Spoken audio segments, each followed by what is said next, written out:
Hi, Sarah. How are you today? Good. How are you? I'm good. So, we are here today to talk about attachment styles and how you can start to shift into a more secure attachment style. So, essentially, our attachment styles are created when we are very young. And because our bodies always want to stay in this state of homeostasis, meaning that they want to stay in a very consistent state, those patterns from childhood often carry over into our adult relationships, and they can end up kind of being detrimental in the long run if we don't catch these patterns. So this is kind of why, people form addictions, and this is why anxious people tend to attract avoidant people and avoidant people tend to attract anxious people, because we are kind of hypersensitive to looking for things in our external environment that will give us that same feeling that is familiar from childhood. So throughout this video, we are going to be talking about ways that you can begin to shift that state of homeostasis into being a more safe and secure state of being for you, and how that can help you improve your relationships. So I first just want to ask you, Sarah, how would you describe secure attachment? Kind of paint the picture for what that looks like. Yeah. So I think the easiest way to describe it, it's someone who feels very comfortable with closeness emotionally and physically. That person doesn't really send mixed signals. It has a very like emotional, stable state and is open to compromise and usually doesn't hold grudges and is just very willing to express their needs and feelings. I think that's the main like signs of a secure attached person. What is your opinion of it, or what have you seen? Yeah, I would say that perfectly describes what it would be like, is just somebody who, when they're in conflict, they don't have these extreme reactions to either being super avoidant or to being super anxious. It's more even keel, and it allows you to then not have these, I wouldn't say major conflicts, but just not having kind of some of these crazy ups and downs that anxious and avoidant people normally experience. So, yeah. Sure. Yeah, that's a goal. Yeah, exactly. So I want to ask you, like, how has your attachment style shown up in your relationships?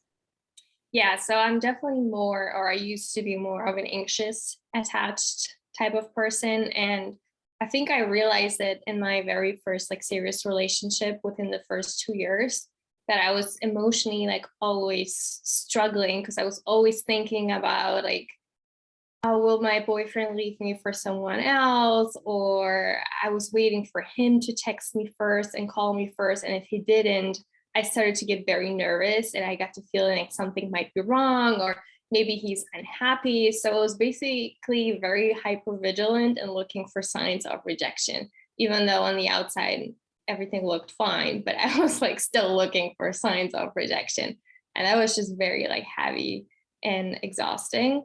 Um, and that's how I knew that I had an anxious attached style, and I started to work on it after the relationship ended because I made it my mission to make my next relationship the best relationship ever. Yeah.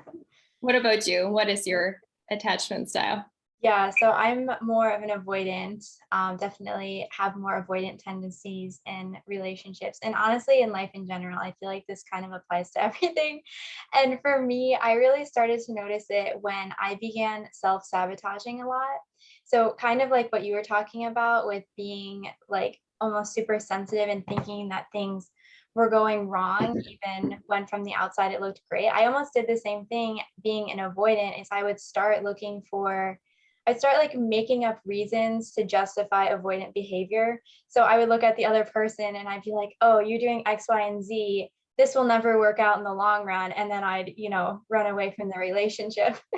So I noticed that. And then what really kind of brought me to wanting to shift this was my fear of commitment. And I think a lot of avoidant people can relate to this, of having a fear of commitment or just a fear that things aren't going to work out. And so why should we put in the effort and the time. And so this ended up being kind of a very painful thing for me, because and confusing too, because I found myself in this situation where I was super in love with this person, but I just could not get myself to fully commit. And I was always afraid that things weren't going to work out. And then I'd start, picking it apart and justifying reasons for me to leave. And so because it was kind of painful for me, I ended up getting super curious about like, um, why was I so afraid of commitment? And I ended up doing some reflection on that. And I asked myself that $1 million question, which is like, how would I define commitment? Like, what does commitment mean to me? And I uncovered that I had this really disempowering concept of what commitment was. And that was that commitment is possibly making the wrong choice and then having to live with it no matter what. And as soon as I uncovered that, I was actually shocked that I had been living by this for so long. And so in Mhm. that moment, I decided that I wanted to change my definition of commitment. And I've changed it to now getting to enjoy things that I love with a clear direction and purpose.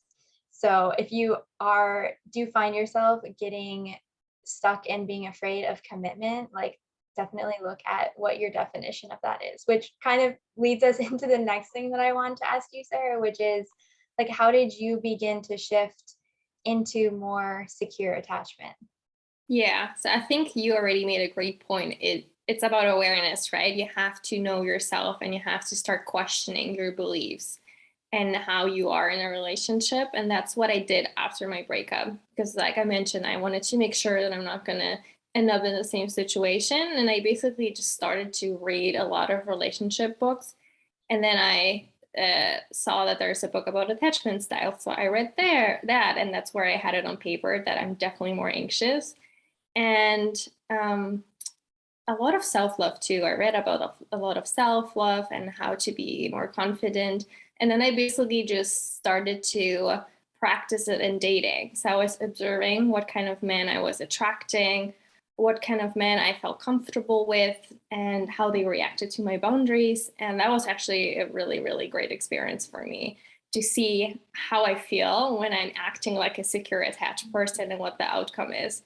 And I think I'm really sure that I wouldn't be able to be with my husband now if I haven't done the work, because the first 2 years we were in a long distance relationship, and long distance and an anxious attached person, that's like the worst combo ever, and I would have probably sabotaged the relationship. So yeah, I've really start seeing a shift in my dating already. And then it helped that my husband has a secure attached personality, so he really gave me the space to work on my anxious tendencies. And even though they sometimes still come up, I think it's not something that will just transform overnight.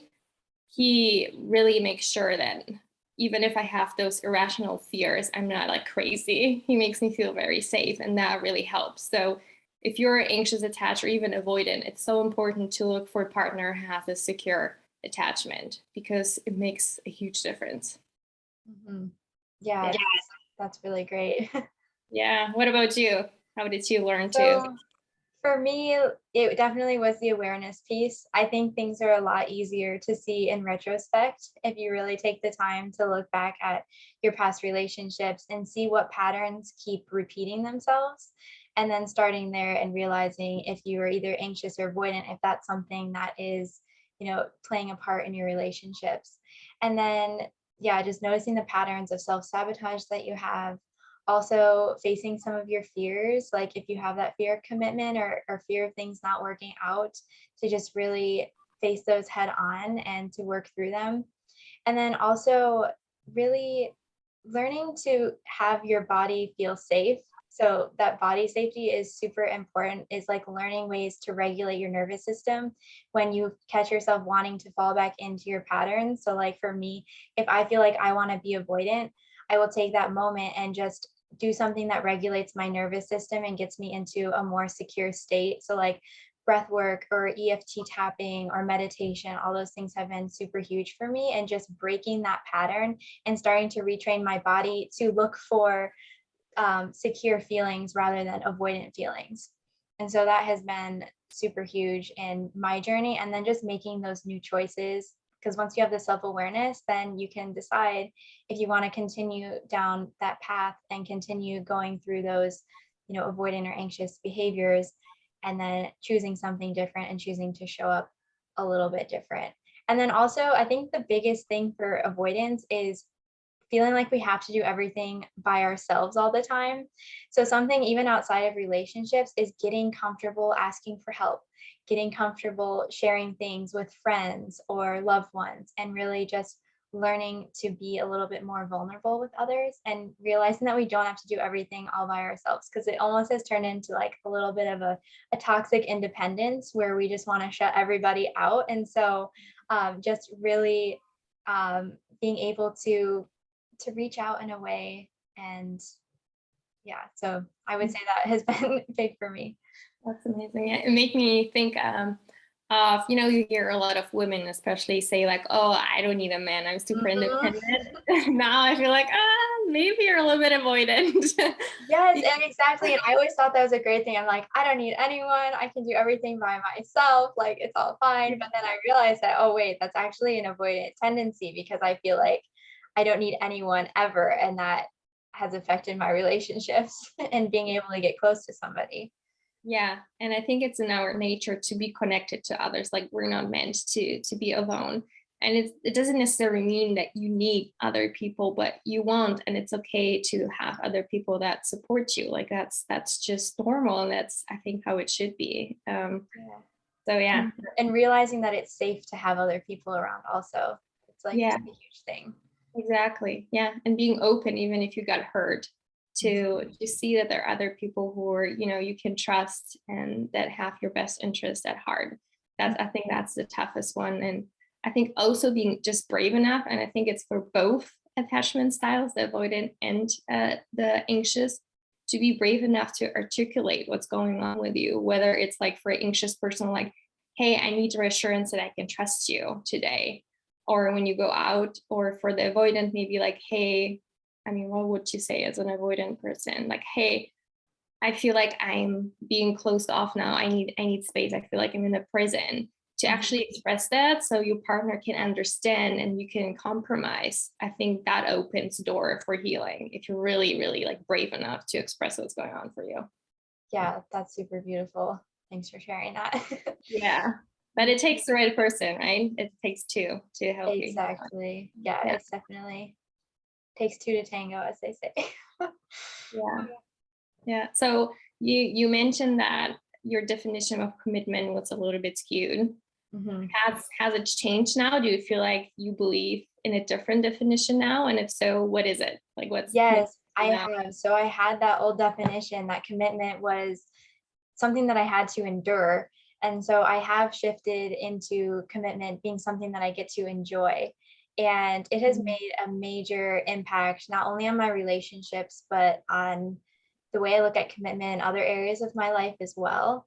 And it really just was that conscious choice of being like, look, no, this definition does not serve me anymore. I'm just gonna throw that away and I'm gonna start over. And then taking the conscious steps and taking those conscious choices to live in alignment with my new definition of commitment, that has been really huge. And it does take that level of self-awareness. If I find myself slipping back into that and looking for all these reasons why things won't work out, I'm like, wait a minute, no, like, is this coming from a fear of commitment again?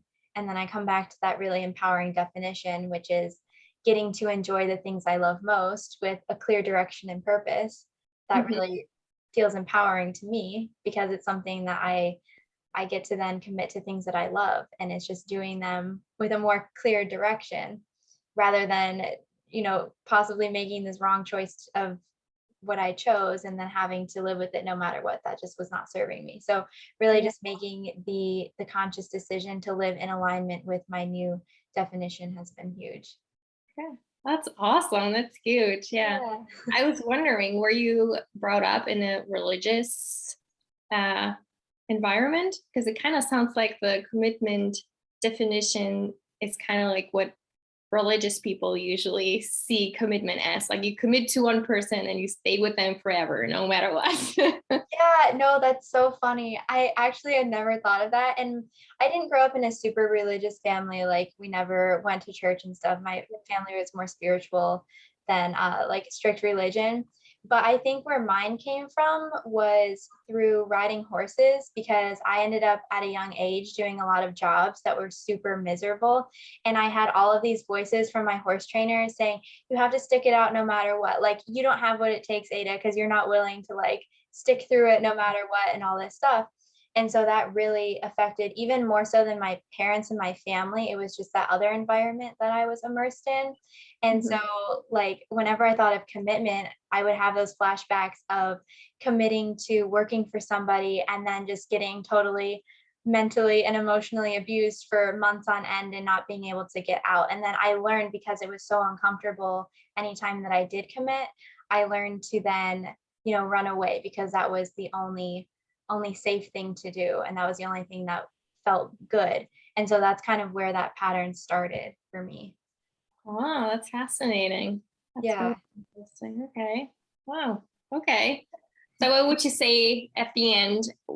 What would be a baby step for someone who is avoidant and realize that and would like to move towards a more secure state of being? I would say a baby step is starting to build up the skill of being vulnerable because a lot of times we like to close off our hearts and we like to just kind of go through it internally. And so vulnerability is one of those things where you can't, it is a skill and it does take a little bit of practice to be comfortable sharing little things. But this could be as small as sharing something vulnerable with your friend. And it doesn't have to be a huge thing, it can be really little things. And just starting to build up your comfort level of being more open and really sharing with others because eventually then if you are in a relationship and within your relationships if you find yourself wanting to close off, you are more comfortable than being able to open up and share with your partner, as you were talking about opening up that line of communication and really being able to share your needs. So I would say definitely start learning to be more comfortable being vulnerable and taking little steps in that direction. That's awesome. That's amazing. Thanks. Yeah. So what would you say a little step is that someone can take to becoming more secure if they are anxious? Yeah. I think first of all, if you're still maybe not sure what a secure attached person looks like or what their traits are, to maybe look it up and see what you can do to act like them in the next maybe situation of conflict or anxious attachment also comes up with friendships, like it's not just in romantic relationships.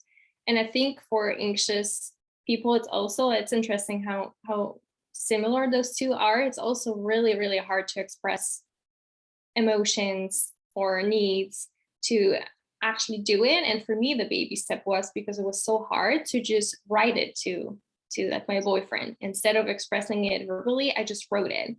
And it felt so good to just be able to express it. So that would be my baby step. If you have issues expressing your needs or emotions and you feel like it's too much, the other person will judge me, just do it on a piece of paper or just text them or email them, whatever, and just send it out to them, to the right person, of course, not just a stranger. You have to have a little bit of trust for that person. Yeah, that is super powerful. And I know in my own life, I have done that as well, is just like writing it out because that feels a little bit more comfortable until you realize that it's actually safe to share and that it actually does bring more healthy closeness. So that is a great tip. Yeah, and I think it helps to see the reaction of the other person. And if you see that they accept you and that they understand, that will help you out to express the needs verbally at some point. It's just, baby steps, you growing, exposing yourself to expressing because it's important. Yeah, that's really Yeah. great. Yeah, so Yeah. let's say that you're an anxious person and you get into a conflict. What are some like practical things someone could do in that moment to kind of break that pattern?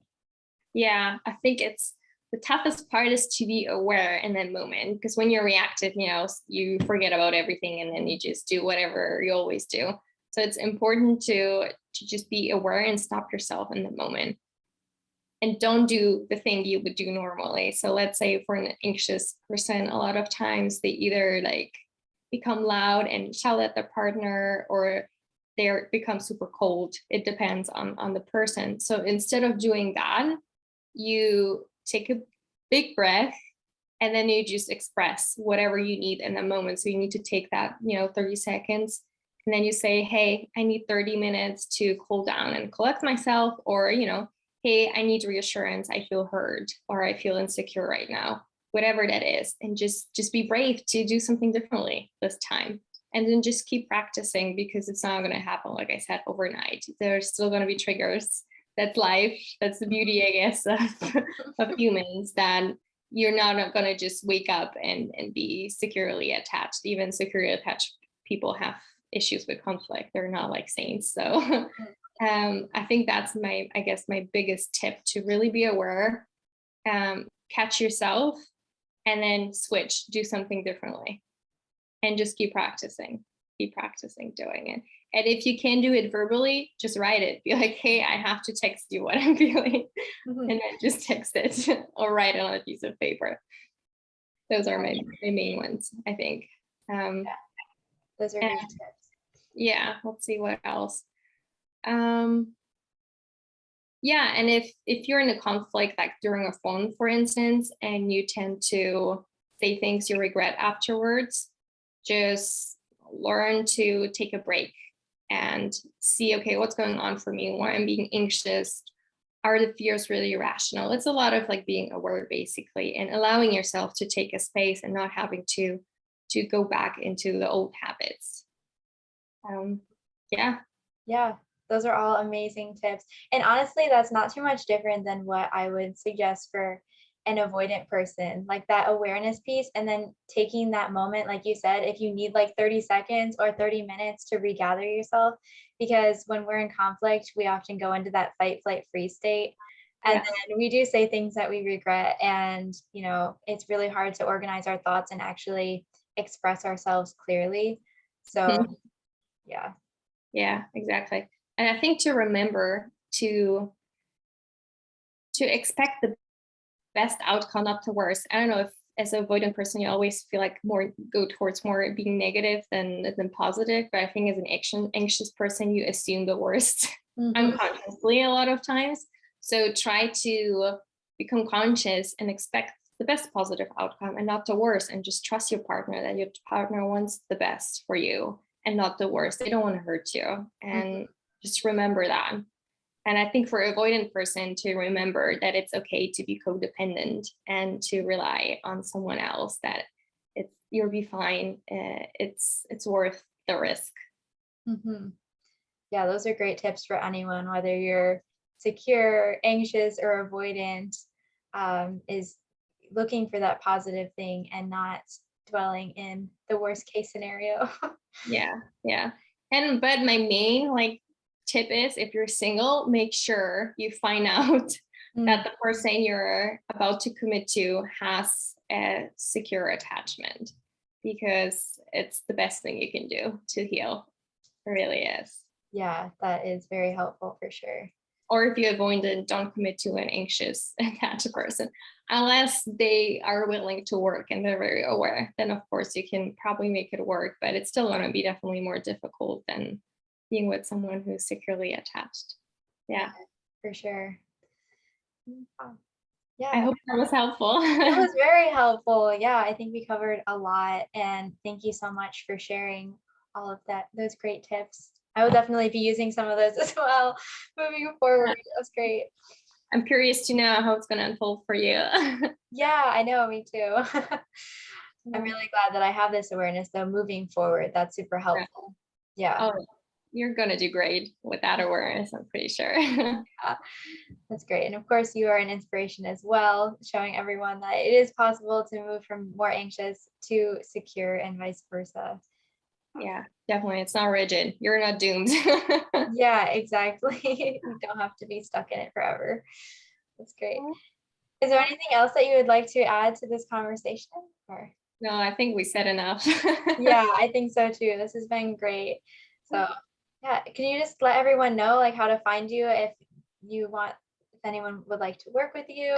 Sarah is a relationship coach, and just you say a little something about that. Yeah, they can find me either to my website. Maybe we can just link it down below so it's Yeah, easier. I'm not sure where you're going to post it. So Instagram, then on Instagram. Those are, I think, the main two yeah, great. sites that they can find me on if they want to work with me or just follow me.